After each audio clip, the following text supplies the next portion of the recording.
নমস্কার বন্ধুরা, সহজপাঠ এ to Z YouTube চ্যানেলের পক্ষ থেকে তোমাদের সকলকে স্বাগত জানাই। আজকে আমরা পড়ব চতুর্থ শ্রেণীর বাটারফ্লাই বইটির লেসন 4-এর দি হিরোর শেষ পাঠটুকু, অর্থাৎ 54, 55 ও 56 এই 3টে পেজ। চলো তাহলে সেই পড়া শুরু করে দিই। দেখো, অ্যাক্টিভিটি 7D-তে আছে pick out the regular and irregular verb from the following sentences. মানে নিচের বাক্যগুলি থেকে যেগুলো রেগুলার আর ইরেগুলার ভার্ব সেগুলোকে খুঁজে বের করতে বলেছে।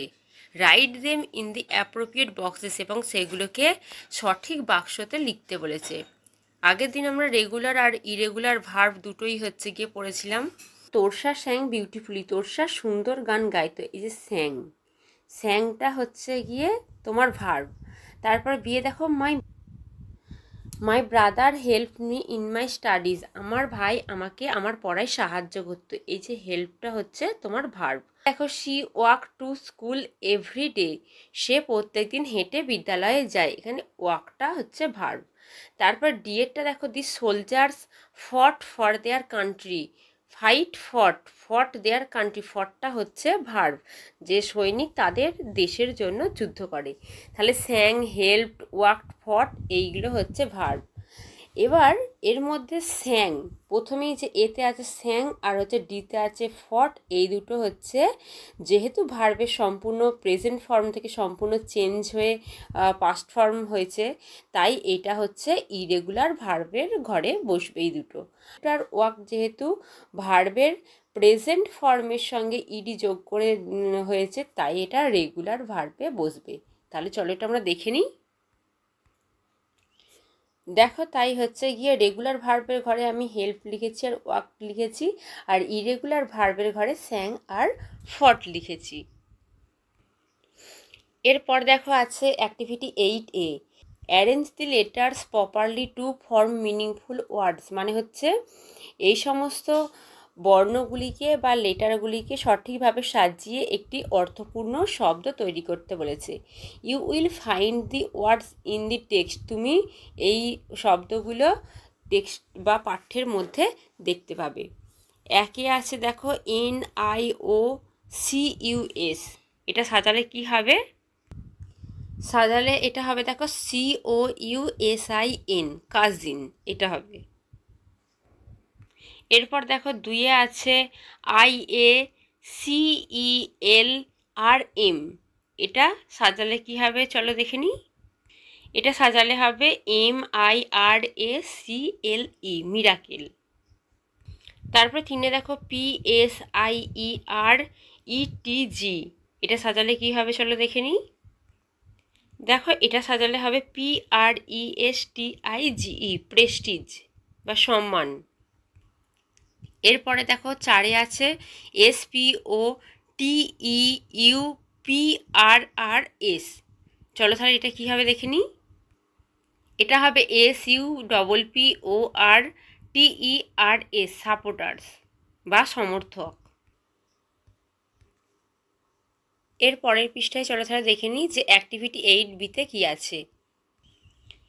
অ্যাক্টিভিটি দেখো 8Bতে আছে make sentences of your own with the following words, নিচের শব্দগুলো দিয়ে হচ্ছে বাক্য রচনা করো নিজের থেকে।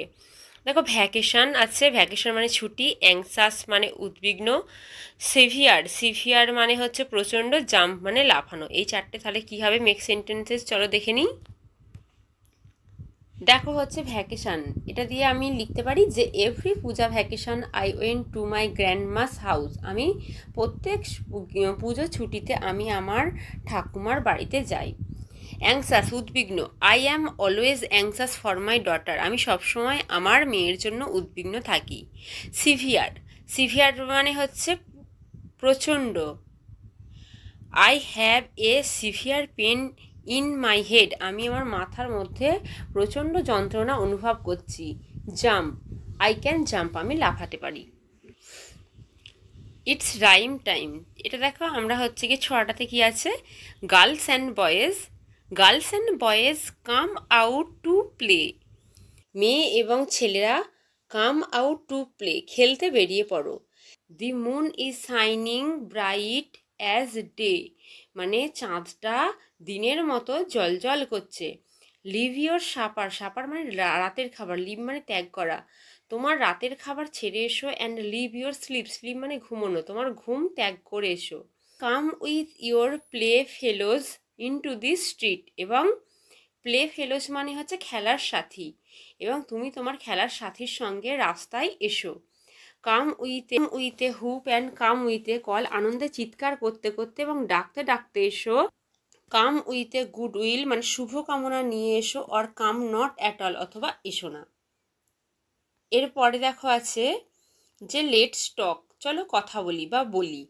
টেল the class how you wish to spend your summer vacation, তুমি ক্লাসকে বলো যে তুমি কিভাবে গ্রীষ্মের ছুটি কাটাতে চাও। এটা তোমরা লিখতে পারো যে in summer vacation I want to visit my uncle's house, it is in a village, its name, যা নাম থাকবে সেটা বলতে পারো। তারপর বলতে পারো there I I want to play with my friends. তারপর আরও বলতে পারো যে I want to hear stories from my aunt, এগুলো বলতে পারো। এরপর দেখো activity 9A, write 4 sentences on how you celebrate India's Independence Day in your school. 4টে বাক্য লেখো তুমি কিভাবে ভারতের স্বাধীনতা দিবস তোমার স্কুলে সেলিব্রেট মানে হচ্ছে পালন করতে চাও। ইউজ দি ফলোয়িং হিন্টস, নিচের হিন্টসগুলো বা নিচের সূত্রগুলো তোমরা ব্যবহার করতে পারো।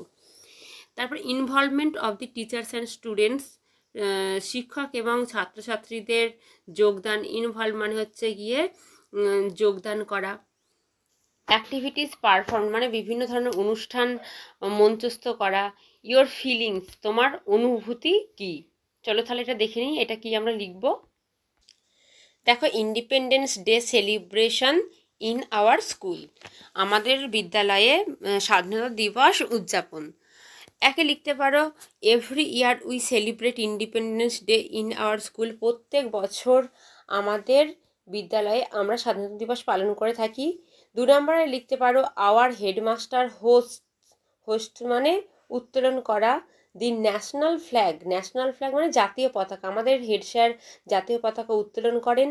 3 লিখতে পারো we Singh the national anthem, national anthem মানে জাতীয় সঙ্গীত, আমরা জাতীয় সঙ্গীত গাই। 4 লিখতে পারো I enjoy the function very much, আমি এই অনুষ্ঠানটি খুব ভালোভাবে উপভোগ করি। এরপরে দেখো অ্যাক্টিভিটি 9Bতে আছে right 4 sentences on your favourite game, তুমি তোমার প্রিয় খেলা সম্পর্কে 4টি সেন্টেন্স লেখো বা বাক্য লেখো। ইউজ দি ফলোয়িং হিন্টস, নিচের সূত্রগুলো ব্যবহার করতে পারো। নেম অফ দি গেম, খেলার নাম। হাউ ইট ইজ প্লেড, এটি কিভাবে খেলতে হয়। Why do you enjoy playing it, কেন তুমি এটি খেলতে পছন্দ করো। চলো তাহলে দেখে নিই। দেখো মাই ফেভারিট গেম, আমার প্রিয় খেলা। একে লিখতে পারো যে cricket is my favourite game, cricket হচ্ছে আমার সব থেকে প্রিয় খেলা। 2 লিখতে পারো it is an outdoor game, এটি হচ্ছে একটা বাইরে গিয়ে খেলতে হয়, আউটডোর গেম। তারপর 3 দেখো it is played on a field by 2 teams, এটি মাঠের মধ্যে 2টো দলকে নিয়ে খেলতে হয়। I can bat very well, আমি খুব ভালো ব্যাট করতে পারি। কেউ যদি ভালো বল করো তাহলে বল করতে পারো, লিখতে পারো। 5 হচ্ছে for this I like to play cricket, এই জন্য আমি ক্রিকেট খেলতে পছন্দ করি। এরপর দেখো লেটস ওয়ার্ক টুগেদার, চলো একসঙ্গে কাজ করি। ইন ইয়োর স্কার্প বুক, তুমি তোমার ছবি আটকানোর বইতে stick 3 pictures of people who are heroes to you, তুমি 3জনের ছবি আটকাও যাকে তুমি হিরো বা নায়ক বলে মনে করো। Write a few sentence on each of them, তুমি তাদের নিয়ে কয়েকটি বাক্য লিখতে পারো, এটা নিজেরা করে নেবে। তাহলে এইটুকুই থাক, পরের দিন নতুন কোনো ভিডিও নিয়ে তোমাদের কাছে হাজির হব। আমাদের চ্যানেলটিকে যদি ভালো লেগে থাকে অবশ্যই লাইক, কমেন্ট ও শেয়ার করতে ভুলো না। আর এরকম নতুন নতুন ভিডিও পেতে আমাদের চ্যানেলকে সাবস্ক্রাইব করো ও পাশে থাকা বেল আইকনকে প্রেস করো।